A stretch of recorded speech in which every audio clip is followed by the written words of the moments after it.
Mao ni ang explanations atong quiz.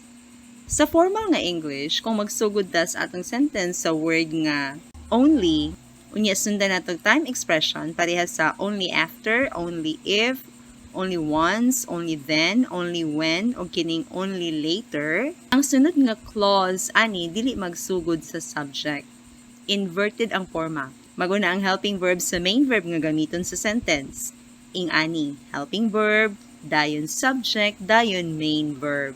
Sa options dinhi, ang verb nga gamit realize. So ang structure nga gamiton dili kining naa as option A or B.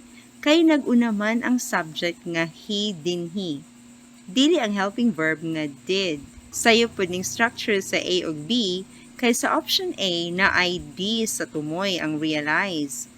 Sa option B na ay S sa tumoy ang realize. Basta gani ang main verb na ay kuyog nga do, does, or did, base form ang forma sa main verb. Walay additional nga D or ED or walay S or ES sa tumoy. So ang pilianan ani kining naa lang sa options C o D, kay parehong nag-una ang helping verb. Pero ang C ang saktong forma sa main verb kay base form. Walay S sa tumoy. Kay bisan pag singular ang subject, basta naa si do, does, or did, kuyog sa main verb, base form ra gyud ang forma ani.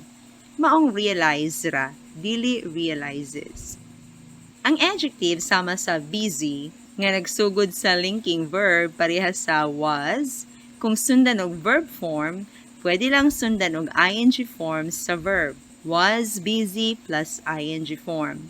Mao nga doing ang answer dinhi. Dili natural nga sundan og to do nga form ang busy sa ing-aning pormaha. Ang ubang adjective nga parehas sa busy nga masundan lang og ing verb form kung magsunod sila link verbs mao ni crazy, foolish, mad, stupid. Ug ang uban pang adjectives nga kasagaran magsunod sa linking verb nga feel. Ingani pud ang pattern. Feel awkward nga ing form. Like feel awkward thinking, feel awful saying, feel bad, feel good, feel guilty, feel terrible. Kining ing form ni adnig information unsay gikabisihan ug pwede ning buhaton sa mga phrases nga ing ang sinugdanan. Pareha aning phrase nga doing his tasks. Pero dili pwedeng buhaton sa mga structures nga subject plus verb ang porma kung wala sila'y kuyog nga sentence connector, like while, as, or because, o uban pa. Maong dili pwede i-answer dinhi ang options A o B.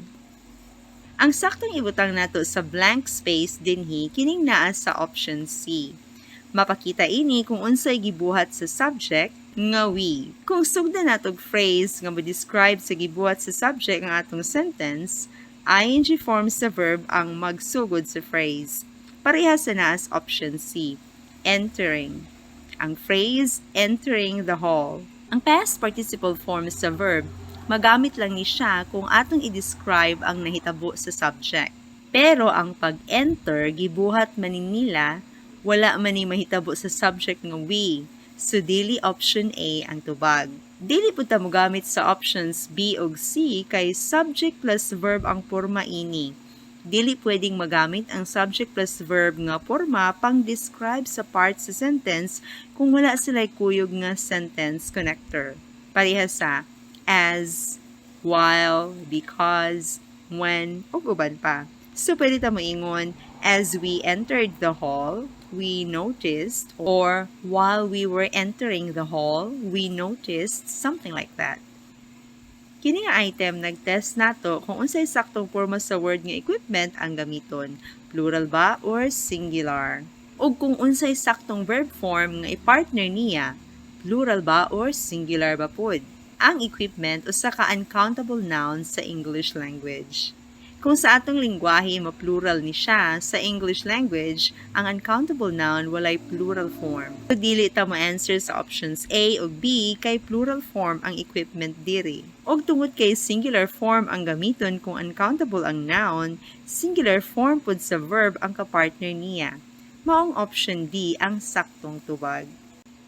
Dini nga item, gipa-identify ta kung unsa nga quantifier o sa ka-adverb ang angayang i-partner sa noun nga evidence. Little ba or few? Need natong mahibaw-an nga ang evidence o sa ka-uncountable noun. Although na ay rare nga mga sitwasyon sa academic English nga i-plural form ni siya, but normally sa paggamit ani nga meaning para pang suporta sa korte or para tuuhan ta sa atong mga gipangusgan, uncountable ni siya. Pareha aning gipakita sa Oxford Learner's Dictionary. Mao nga little ang answer dinhi.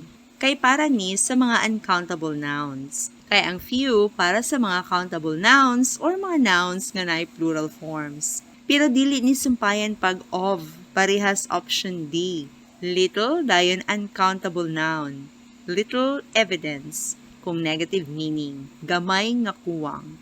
Dini sa example, nagpasabot nga gamay ug kuwang ang ebidensya nila. Kung gamay pero sakto ra, a little ang gamiton.